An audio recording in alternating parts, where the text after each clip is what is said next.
if you're in a reading slump, look no further. One of these books, I promise, is going to help you. If you're new here, hi, my name's Michaela. Welcome back to my YouTube channel where we talk about all things books. Today we're going to be talking about fast-paced thriller books that are going to get you out of that reading slump immediately. And it's actually quite ironic that I'm making this video because I myself am currently in a reading slump. That's the first time I've said it out loud. I've been feeling it for like over a week, but I've not wanted to say anything because you know when you like put something out to the universe, I felt like that's what I was going to do. But I've said it, it's done. One of these books might help me. Every single book I'm going to talk about is a fast-paced thriller. Well, you will have to keep turning the pages because you need to know what's going to happen.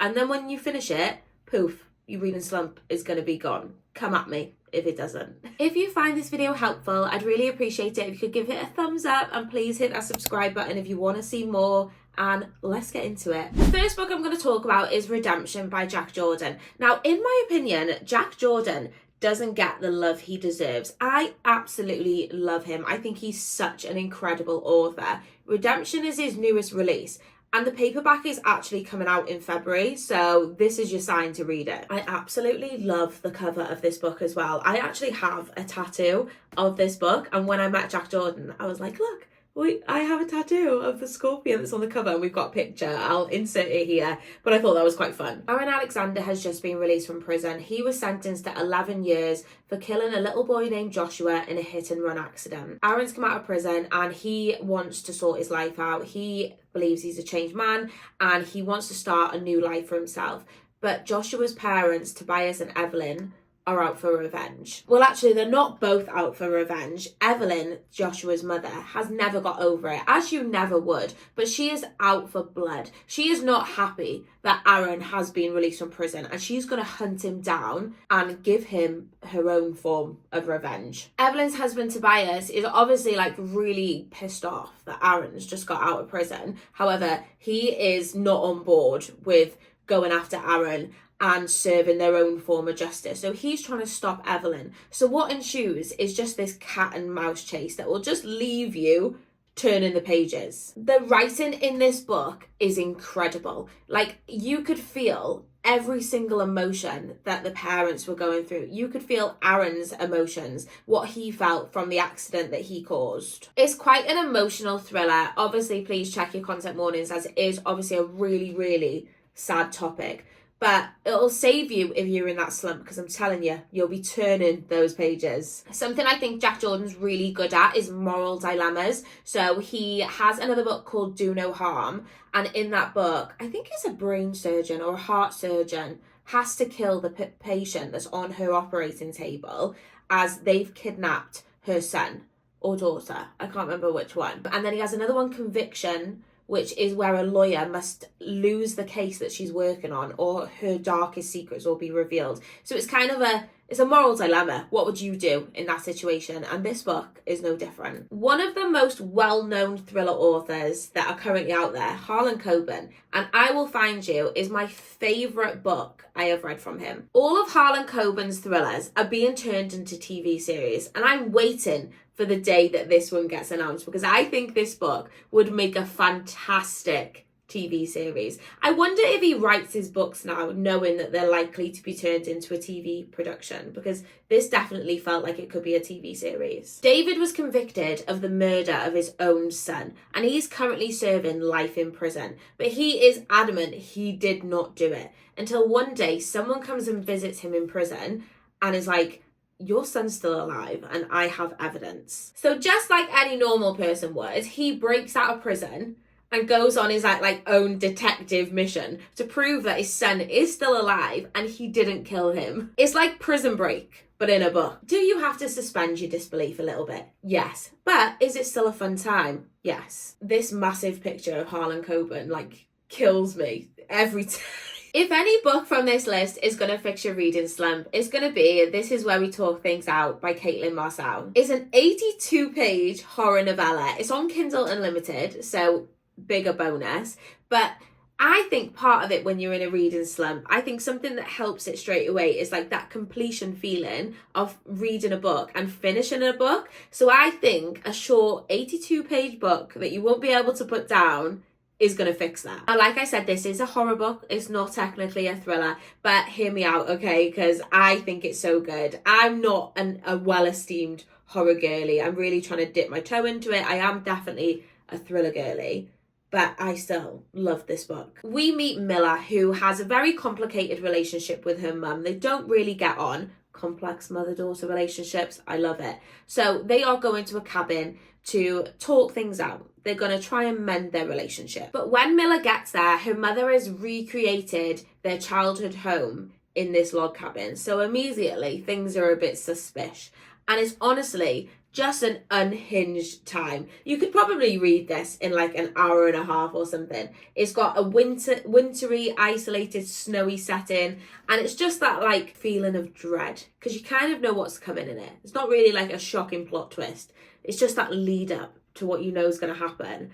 And it's just, yeah, you just have to get to it. There is a lot of content warnings in the back of this book. So please, if anything triggers you, please check those out before you pick up this book. But like I said, if anything's going to fix your slump, it's going to be this. The Echo Man by Sam Holland is a police procedural book that I'm always recommending to everybody because honestly, wow. I always pitch this as well as if you're fans of true crime, if you're into like true crime podcasts and stuff, I really think you'd like this as well, as we follow a police detective as they are trying to catch a serial killer who is recreating real life serial killers. So essentially you're getting that blur through like true crime and also fiction because the serial killer in this is like copying serial killers like Jeffrey Dahmer, the Yorkshire Ripper, and each one is just getting worse and worse. So they're trying to catch him. It is more on the chunkier side. It's over 400 pages, but the chapters in this are really short, meaning you'll be able to fly through it. I'm pretty sure this might be on Kindle Unlimited as well. If not, it is also part of a series. I'll put the other ones up here. I haven't read them yet. I own them, and I don't know why, because this was so much fun. The Pact by Sharon Bolton is one I read a couple of years ago, and I really don't ever hear people talking about it, and I'm not sure why, because this is my favourite book that I've read from Sharon Bolton. We start out following a group of friends who are all 18 years old, and they are ready to have their summer dreams. They get a bit overexcited, and they start doing some wild daredevil games when this massive tragedy happens. One of the group is a girl called Megan, and she agrees to take the fall for them all. She agrees to go to prison for what they did, and on the condition that when she gets out of prison, they each owe her a favour. Fast forward 20 years in the future, and Megan is out of prison, and she is ready to collect on her promise. The tension in this book and the twists are absolutely wild. I can't explain. My jaw was on the floor for a lot of this book, and I think every person I've recommended it to has loved it. So please pick this book up and prepare to be shook up. Another book that will absolutely leave you gobsmacked is Next of Kin by Kira Abdullah. I went into this book thinking like the plot sounded like just a bit simple, and I was like, well, how's that going to be a thriller book? Like, it's obvious what happened. So Layla is driving to work one day and she gets a phone call from her brother-in-law, and he's like, I've got to go into work. Please can you take our son, your nephew, to nursery? And she's like, yeah, no problem, I'll be there now. She goes and picks up the baby, and she is driving to work when she gets a phone call, so she gets a bit distracted. Something urgent has happened in her office. She rushes up to her office, she goes about her day, and then she gets a phone call around lunchtime from her brother-in-law saying, you haven't taken the baby to nursery, where is he? She's left him in the car on the hottest day of the year. So then from that, we have like this massive courtroom drama. Like, it's gone to court, like, because sadly the baby passed away. So like, was Layla responsible? Like, was it her fault that this happened? And like, to me, it just seems like quite straightforward, doesn't it? No, no, it is not straightforward. So if you're a fan of legal thrillers, courtroom drama, that sort of thing, you will eat this book up. I gave it 5 stars, and I very rarely give thriller books 5 stars. So yeah, really recommend this one. We've spoken about quite a few dark thriller books, so now let me recommend you something a bit more lighthearted, and that is Listen for the Lie by Amy Tintera. Now, this is a thriller book, don't get it twisted, but it is a thriller book with humour, and quite dark humour. And it's not very often a book can make me laugh out loud throughout the whole book. Like, sometimes I find like they're funny in the beginning, and then like it kind of dies off. This is one of the funniest books I've ever read. It just has just an amazing cast of characters. If you read this, the grandma, if you know, you know. So we meet Lucy, who is accused of killing her best friend. Her best friend was murdered. Lucy is the number one suspect. But there's one problem. She can't remember if she did it or not. Like, she genuinely has amnesia and she has no idea if she killed her or not. There wasn't enough evidence to convict her, so she didn't get convicted. But now a true crime podcast wants to take on the case and do like an expose, if you will, on Lucy. I really like the podcast trope in thriller books as well. I know people say like they're overdone. I disagree. But yeah, I just thought it was just a really strong book from start to finish. I actually did it on audio, and I really recommend the audiobook because it's like full production, sound effects, full cast. I listened to the audiobook in one day. I couldn't stop. I also absolutely fucking hate this cover. Like, hate with a passion. I'll put a picture up of the US cover because that's so much nicer. Like, this is just, nothing would make me pick this book up if I hadn't seen the US cover and I was like, oh, what's that book? And then I seen our version. I'm really excited to see what Amy Santera comes out with next because I think she's wrote in other genres before, but this was her first thriller book. So I'm really excited actually to see what she's going to come out with next. I don't think any of her future books have been announced. Keep your eye out. Going back to the dark side, we're going to The Housemates by Ian Robright. Now, this is actually classed as horror, an extreme horror. But let me tell you something. I do not like extreme horror. I can't handle it. And I could handle this book. And I was in a slump when I read this book. And it saved me. The best way I can pitch this book to you is Big Brother, but like killing people. So 10 strangers have been sent to a house to live where everything's going to be live streamed for a chance to win. I think it's £1 million, but they have to do like crazy tasks. Like, I can't even tell you, like, where somebody will die. Some of the bits are a bit gory. I will be real with you. Some of the bits I was like, oh, but it isn't too bad for an extreme horror. This is on Kindle Unlimited. And like I said, it fixed my reading slump immediately. It's also technically part of a series, but everyone can be read as standalones. I've not read any more in the series, so if you see that as well, I get that question. Don't let that put you off.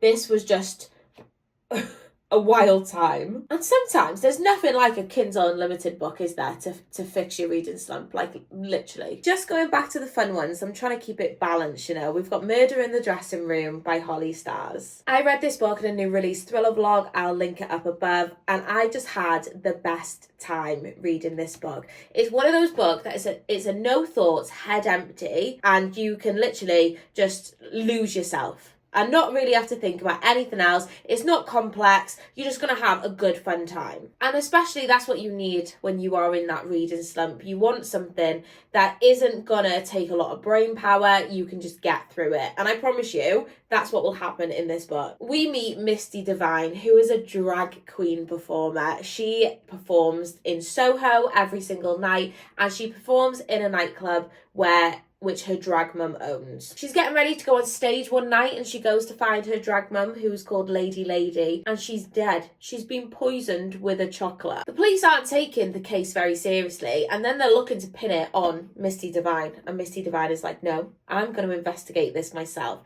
And it was so camp. It was so gay. Like, talking about this book brings me joy. I really wish I could just go back and reread it. You know those books where you wish you could just reread them for the first time? This is one of those. With the ending as well, I think it's going to be a series. And I'm really excited to see where Holly Stars takes it. This came out on February the 6th, so it's quite a new release. It's out in hardback. This is an advanced copy, which is how I've got the paperback. But it's stunning. And I'm like, do I need the hardcover to like put it out on show? Because I'm obsessed. Holly Stars herself is a drag queen, so I feel like we're getting like really accurate knowledge, you know, of the drag world. It's just RuPaul's Drag Race in a book. Wrong Place, Wrong Time is a bit of a gamble, as I actually don't think everybody will like this. But if you like magical realism in your thrillers, then you would like this. Wrong Place, Wrong Time by Gillian McAllister follows a woman who gets up in the night and she looks out of her window and she sees her son kill someone. So obviously she's like, what the fuck? She goes back to bed. I mean, would you go back to bed straight after? I don't know. I don't think she does go straight back to bed. Anyway, she wakes up and it's the day before. So essentially, we've got a book that is like messing with time. And every day she goes to sleep and she wakes up and it's the day before and it's the day before that. It's like Groundhog Day all over again. And she needs to figure out what happened so she can prevent this happening in the future, prevent her son from killing someone. And I just thought the book was so clever. I put off reading this book for quite a long time because I think it's been out for ages. I was probably the last person to read this book because I just thought, that's going to get a bit repetitive, isn't it? Like if it's just the same day over and over. But it's not the same day over and over. We just keep going further and further and further back. It's so clever. Gillian McAllister is a genius. How she actually plotted this book out, I don't know. And then like how it like came together at the end. It was just so well done. The book is actually set in Liverpool and the Wirral, and I live in that area. So like a lot of the places that were being spoken about as well, I could visualise, I knew where they were. And that was a bit mad to me. I don't think I've ever had that in a book before. So maybe that like added a whole level of enjoyment to the book as well. But yeah, if you like magical realism within your thrillers, this is a bit of a plot twist, I don't know. Yeah. Try this one. And if you're looking for a new thriller series to start, I really recommend to you Chris Carter's series. It's the Robert Hunter series. This is book 1 and it's The Crucifix Killer. This is a 13 book series and they can all be read as standalones, and I fully believe that they all can be read as individual standalones. I just like reading them in order. But when you are reading them in order, you notice a lot of the same information about the detectives is given to you, so they can definitely be read as standalones. I would maybe just read the synopsis of the ones that sound really intriguing to you if you don't want to delve into the series. In The Crucifix Killer, which is book 1, we meet Robert Hunter as he is trying to catch a serial killer who carves crucifixes into people's bodies. But the problem is the crucifix killer is in prison. He was put in prison 2 years ago. So is this a copycat? Because they know information that wasn't released to the public. And when you pick up a Chris Carter book, there's one thing you know you're going to get. You know you're going to get really short chapters. You know that you're going to get quite graphic scenes. Considering they're thrillers, some of the scenes are quite graphic. I would say like Karen Slaughter level scenes, like dark. And you just know you're going to have a good time. Some of the plots are wild, and I just think sometimes like, how the hell does he think about this? But Chris Carter did actually used to work for the FBI. I think it was the FBI. He used to work in America on murderers. So, and he's said himself, like some of the stuff he talks about is inspired by like what he saw, and I think that's fucking mental. I'm on book 5, I think, of the series so far, and honestly, I think they get darker as they go on. If this isn't a series that you've had on your radar, hopefully it is on your radar now. So that's 11 books that are hopefully going to get you out of your reading slump. I hope this video was helpful. Please hit that subscribe button, and I shall see you next time.